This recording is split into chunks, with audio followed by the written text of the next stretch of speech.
Assalamualaikum warahmatullahi wabarakatuh. Saudaraku yang dirahmati Allah, pada hakikatnya tidak semua amal yang kita kerjakan diterima oleh Allah Subhanahu wa Ta'ala, dan salah satu dari amalan tersebut adalah salat. Salat merupakan tiang agama dan amal yang pertama kali dihisab ketika hari kiamat. Nabi Shallallahu Alaihi Wasallam pernah berkata, ada orang yang salatnya 60 tahun tidak diterima atau sia-sia salat tersebut karena perbuatannya sendiri. Dan mungkin kita pernah berkata atau berpikir yang penting kita melaksanakan salat.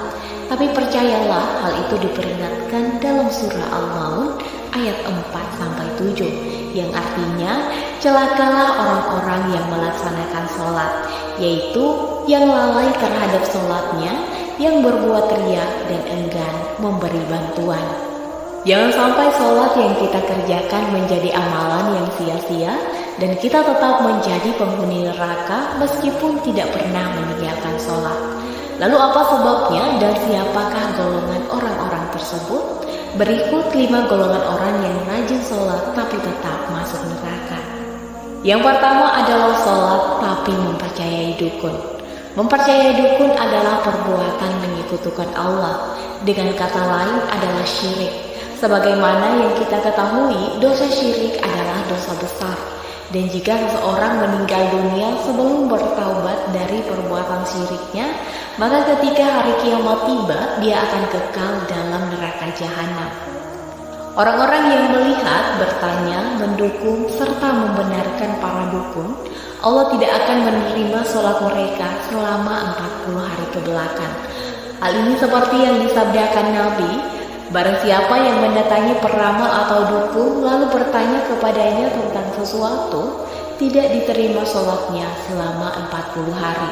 Hadis riwayat Muslim dan Ahmad. Selain itu, bagi siapapun yang mempercayai dukun, mereka termasuk dalam golongan orang-orang kafir. Barang siapa mengunjungi seorang Arab atau peramal, dukun dan percaya pada apa yang dikatakannya, maka ia telah kafir kepada apa yang diturunkan kepada Muhammad, yaitu Al-Quran. Hadis sahih riwayat Imam Ahmad. Yang kedua adalah sholat tapi suka menggibah dan menggunjing orang lain. Al-Quran dengan tegas menyebutkan bahwa orang yang salat namun suka membicarakan kejelekan orang lain akan ditempatkan di saqar atau neraka. Quran Surah Al-Mudaththir ayat 42-45. Dari Abu Hurairah radhiyallahu anhu dikatakan pada Rasulullah sallallahu alaihi wasallam, "Wahai Rasulullah, sesungguhnya fulana, seorang wanita yang rajin mendirikan sholat malam, gemar puasa di siang hari, mengerjakan kebaikan dan bersedekah, tapi sering menyakiti tetangganya dengan lisannya." Rasulullah pun berkata, tidak ada kebaikan padanya dan dia termasuk penghuni neraka. Mereka para sahabat bertanya lagi, fulanah lainnya hanya mengerjakan sholat wajib dan bersedekah dengan beberapa potong keju, tetapi tidak pernah menyakiti seorang pun.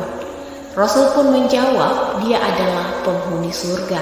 Hadis riwayat Imam Al-Bukhari. Dalam hadis lain dikatakan bahwa dosa ghibah lebih berat daripada dosa zina. Diriwayatkan dari Jabir bin Abdillah dan Abi Sa'id Al-Khudri, Rasulullah bersabda, takutlah kalian semua terhadap ghibah, karena sesungguhnya ghibah itu lebih berat dosanya daripada berzina. Lalu Rasulullah ditanya, bagaimana bisa ghibah lebih berat dosanya daripada zina? Beliau menjawab, sesungguhnya seorang laki-laki terkadang berzina, kemudian ia bertaubat, maka Allah langsung menerima taubatnya. Sedangkan orang yang menggunjing itu tidak akan diampuni dosanya sampai orang yang digunjingnya sudah mengampuninya. Hadis riwayat At-Tabrani. Meski demikian, jangan pernah beranggapan bahwa dosa berzina lebih ringan daripada dosa ghibah. Keduanya tetap termasuk dosa besar dan neraka adalah ancamannya. Yang ketiga adalah rajin sholat tapi mengabaikan anak yatim dan duafa. Disebutkan bahwa tidak akan sempurna iman seseorang jika mereka mengabaikan anak-anak yatim dan orang-orang miskin. Orang-orang yang sholat tapi mengabaikan anak yatim adalah mereka yang termasuk dalam golongan orang-orang yang mendustakan agama. Hal ini seperti yang dijelaskan dalam surah Al-Maun yang artinya, tahukah kamu orang yang mendustakan agama? Itulah orang yang menghardik anak yatim dan tidak menganjurkan untuk memberi makan orang miskin. Yang keempat adalah suka berkata dusta. Seseorang yang rajin dalam melaksanakan sholat namun lisannya sering berkata dusta, maka sholat dan ibadah yang ia kerjakan akan menjadi ibadah yang sia-sia. Sebab kebohongan dan dusta yang kita lakukan akan menghapus amal kebaikan. Dan jika ia mati dalam keadaan tidak bertaubat, maka ia akan menjadi salah satu dari penghuni neraka. Dari Ibnu Mas'ud, Rasulullah bersabda, "Berkata benar jadikanlah kebiasaan bagimu, karena benar menurut kebaikan dan mengantarkan ke surga." Seseorang selalu berkata benar pasti ditentukan sidik di sisi Allah. Dan berhati-hatilah kamu pendusta, karena dusta menimbulkan kekejian atau kejahatan dan akibatnya akan menjerumuskan pelakunya ke dalam neraka. Seorang berdusta akhirnya ditentukan pendusta di sisi Allah. Ada 3 perkara yang diperbolehkan untuk berbohong seperti hadis yang dijelaskan Imam Al-Ghazali dalam kitab Ihya Ulumuddin, yaitu Rasulullah tidak mentolerir suatu kebohongan kecuali dalam 3 perkara, yakni untuk kebaikan dalam keadaan perang, suami membohongi istri dan istri membohongi suami demi menyenangkan pasangannya. Yang kelima adalah golongan orang yang suka minum khamar atau minuman keras. Khamar atau minuman keras dan juga obat-obatan terlarang termasuk barang yang diharamkan. Hal ini sebagaimana dijelaskan dalam Al-Quran yang artinya, hai orang-orang yang beriman, sesungguhnya meminum khamar, berjudi, berkorban untuk berhala, mengundi nasib dengan anak panah adalah termasuk perbuatan syaitan.